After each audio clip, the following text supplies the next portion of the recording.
The pilot's shadow fell across the aisle like a dark command as the cabin filled with a low hum of engines preparing for departure. Without hesitation, without courtesy, without even lowering his voice, he stopped beside the seated black woman and said sharply, "You need to move. This seat is not for you." Heads slowly turned. Conversations died mid-sentence. The woman looked up calmly at the man towering over her in crisp uniform, his wings shining on his chest, his authority evident in every stiff movement. Her boarding pass lay folded neatly in her hand, clearly marked with the seat number she now occupied. "I paid for this seat," she replied quietly, her voice controlled but firm. The pilot's lips tightened. "First-class seating has certain standards," he muttered, loud enough for nearby passengers to hear. A ripple of uncomfortable silence spread through the cabin. The insult was subtle, but everyone felt its weight. Still seated, shoulder straight, chin lifted, the woman refused to rise. "If there is a problem," she said evenly, "you may call a flight attendant." The pilot's face reddened, irritation twisting into something darker. "I don't need to call anyone," he snapped. "I am the captain. And I am telling you to move, now." A nearby couple whispered nervously. A businessman across the aisle clenched his jaw. No one intervened. The woman unbuckled her seatbelt slowly, not in surrender, but in dignity, standing with her boarding pass raised between two fingers. "Very well," she said, eyes steady. "But everyone here will remember this moment." The pilot scoffed and motioned her toward the aisle as if dismissing a servant. She stepped past him, the weight of dozens of eyes following her, humiliation burning the air thicker than jet fuel. None of the passengers knew yet that the woman being ordered out of her seat was not an ordinary traveler, nor that the man who had just exerted his power so carelessly was about to lose everything within minutes after insulting the wrong person. She walked with slow, deliberate steps toward the rear cabin, each footfall echoing with quiet strength as whispers swelled around her. Some passengers averted their eyes in shame, others stared in uncomfortable curiosity. The flight attendant, catching wind of the tension too late to stop it, gently guided her to an empty seat several rows back.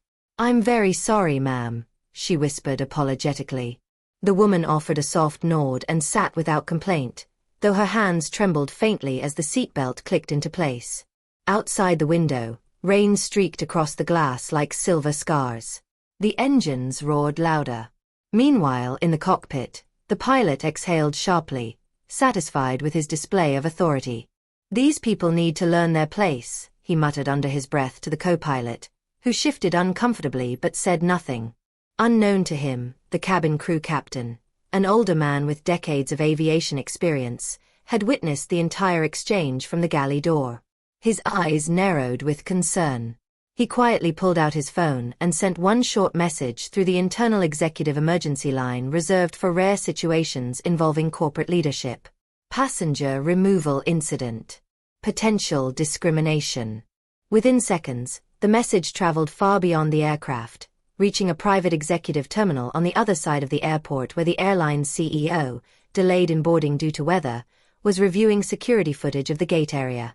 As fate would have it, the interior cabin cameras, installed for safety, had captured every humiliating second. The CEO froze as the video replayed. The woman's face registered not anger, but wounded dignity. The pilot's posture radiated arrogance. Silence fell in the executive office. The CEO's jaw tightened. He recognized her instantly, not as a passenger, but as the investor he had met briefly at last quarter's board meeting. A woman who held a controlling stake in one of the airline's largest corporate partners. The CEO did not raise his voice. He did not curse. He simply picked up the red company phone and spoke one sentence that would unravel a career built over 20 years. "Ground the aircraft immediately. I want that pilot removed before takeoff." Back in the cabin, a vibration ran through the fuselage as the engines powered down unexpectedly. Confused murmurs rippled through the seated passengers. The pilot's confident stride toward the cockpit suddenly faltered as the intercom chimed. "Captain to operations desk immediately," the intercom announced in a firm, unfamiliar voice. The pilot stopped dead in the aisle, confusion flickering across his face before irritation reclaimed it. "What now?" he muttered, straightening his uniform and marching forward. Passengers exchanged puzzled glances as boarding abruptly halted. Within moments, 2 uniformed security officers entered the aircraft, their expressions professional yet unyielding. The lead officer spoke quietly to a flight attendant, then pointed toward the cockpit. A ripple of tension swept through the cabin like an electric current. The pilot emerged moments later, his earlier confidence faltering under the unexpected presence of security. "What is the meaning of this?" he demanded. The officer did not answer him directly. "Sir, please step off the aircraft." A murmur spread through the crowd like wildfire. The pilot scoffed. "This is ridiculous. I'm the captain of this flight." The officer's gaze did not waver. "Not anymore." The words struck like a physical blow. His face drained of color as he followed the officers down the aisle, the very path he had forced the woman to walk only minutes before. Every passenger now stared openly, some with shock, some with quiet satisfaction. As the pilot passed the woman's row, his eyes flickered toward her, and for the first time, uncertainty replaced arrogance. The officers escorted him off the aircraft in complete silence. Moments later, the CEO himself appeared at the aircraft door, flanked by corporate representatives. The crowd held its breath. He walked slowly down the aisle, stopping beside the woman who had been publicly humiliated. "Ma'am," he said gently, lowering himself slightly to meet her eyes. "I am deeply sorry for what you were subjected to today." The cabin was so silent that even the quiet sobs of the flight attendant near the rear could be heard. The woman studied him for a long moment before speaking. "I didn't need protection," she said calmly. "Only respect." The CEO nodded. "You deserved both." He then stood and turned to address the entire cabin. "The pilot who removed this passenger has been terminated effective immediately for gross violation of company values." A collective gasp filled the aircraft. Discrimination in any form is grounds for instant dismissal in this airline. No exceptions. Applause broke out, hesitant at first, then loud and undeniable. The woman did not smile, but her eyes shimmered quietly with vindication. The CEO personally escorted her back to her original first-class seat, offering apologies at every step. Some passengers bowed their heads in respect, others whispered words of encouragement. When she sat, the same seat now felt transformed, not as a symbol of privilege, but of justice reclaimed. The CEO leaned closer. "Your comfort is our priority today," he said softly.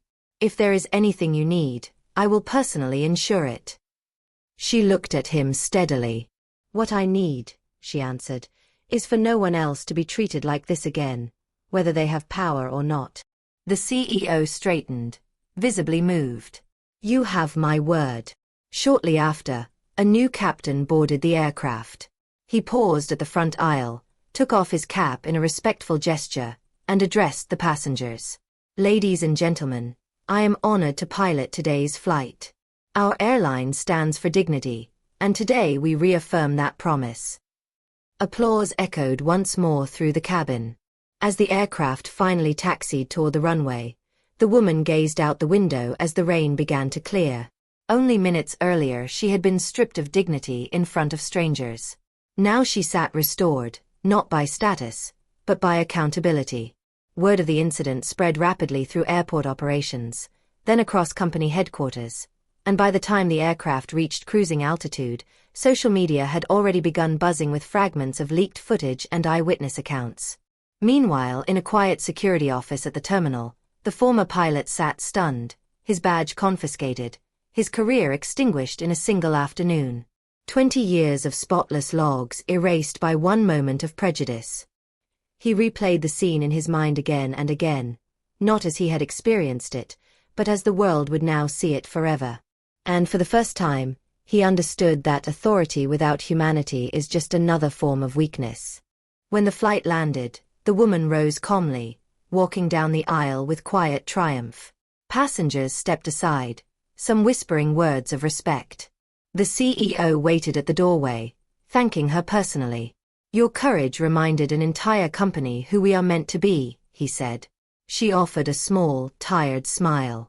"Courage is choosing dignity even when the world tries to deny it," she replied.